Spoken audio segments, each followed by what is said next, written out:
Alright guys, it is Luis from 24/7 and today we are going to be adding very cool details to our hard surface mesh using a couple of my favorite add-ons including random flow and panel cutter. So let's not waste any more time, and as always, let's get creative. Alright guys, so we are inside Blender here and we do have our little sci-fi canister, whatever you want to call this here. And the first thing we want to do is just basically select a row of faces, go into random flow and do random panels, and we're going to do the 60% preset. And when you're in random flow, one of the main things you really need to pay attention to is just the notches in the subdivision. Changing those right away will really make you see a difference, and then go from that and start working on the depth, the margin, as well as the panel amount.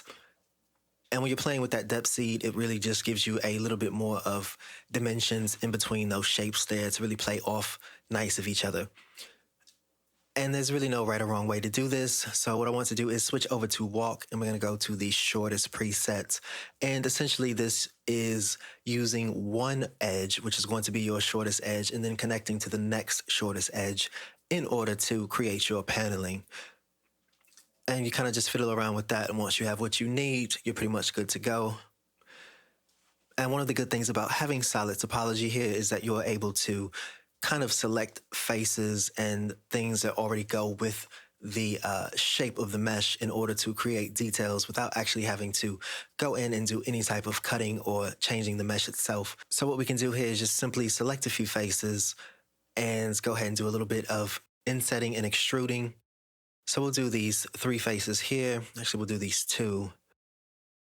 Just because it's a bit curved, sometimes you can get away with kind of making that into one face. But we're just going to inset that and then do a little bit of extruding. And we're not even going to put a bevel on that. That already looks great.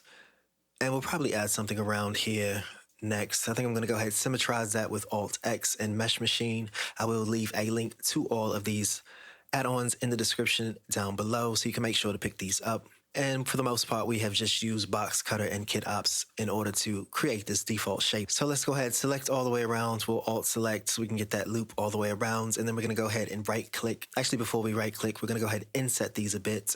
Then we'll right click, go into panel cut.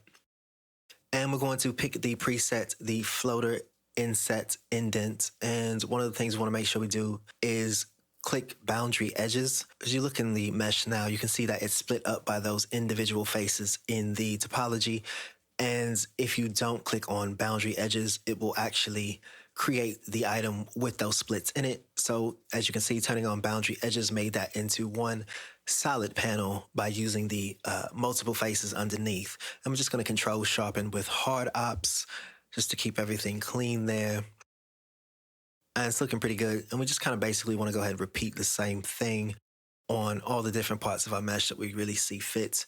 I'm going to do a random loop extrude here, and same thing, really just, if you want to pick a preset, go from there, but just make sure you instantly go in and kind of change your subdivision. You don't want to go too high.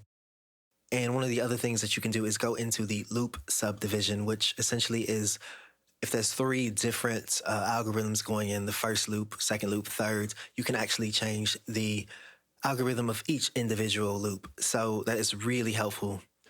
And you can also change that inset depth on the same. So these parameters are really flexible, and there's no right or wrong here. You just kind of have to go with it. And if you close out and want to hop back in, just hit F9. But as you can see, we're looking really good. We already have some details here going all the way around. Just go ahead and throw ourselves in cycles here really quickly. We're going to add a few lights. We're going to add a few lights to this using Light Wrangler, which is pretty much the only add-on you need for lighting. It's just a very easy to use point and click system. So we can go into light operations, add light. And as you can see here, we're just kind of pulling it around, kind of finding a place. I'm going to alt click that to pull it back a little bit. And Light Wrangler really allows you to do a lot of fun things, including add HDRIs, do a little bit of feathering. There's the scrim mode. You can also add gobos. So there's tons and tons of features here. The shadow and the light linking properties are also going to be in the same place. So we're just kind of setting up what we want here. We are lighting the floor a bit as well. And this isn't going to be our final light, but just doing something like this, as you can see, kind of gives us a little bit of mood, as well as kind of setting up something that we can kind of, get that feeling for what we actually have going on and keep us a little bit creative and moody. So we'll just add a couple more lights here just to kind of get it where we want to be. And I think I will add maybe add a little bit of an environment to it, maybe using HDRI, but I probably will use PSA, which is Physical Starlight Atmosphere, which is an incredible add-on that you must have. It's essential to have if you're wanting to make really good skies. And one of the things I like to do here is you can see these meshes are separated. But one thing to keep in mind is you do have to join these meshes inside of the add-on. These meshes are separated, but they are automatically parented to your original mesh.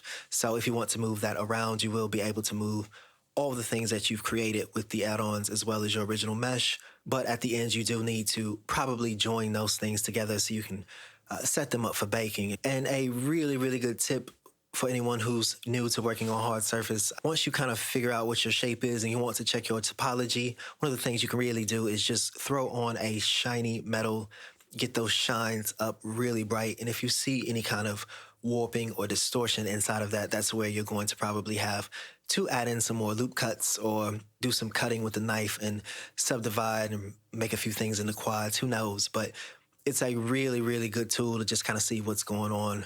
And one of the things I always go to first after I think my topology is pretty solid, I like to go ahead and just drop a really shiny metal on there. And as you can see, our topology is looking really solid here. We've done quite a few things. That's perfect. That's a good metal to kind of see what you want. And as you look in here, we really just kind of have everything where we want it to be.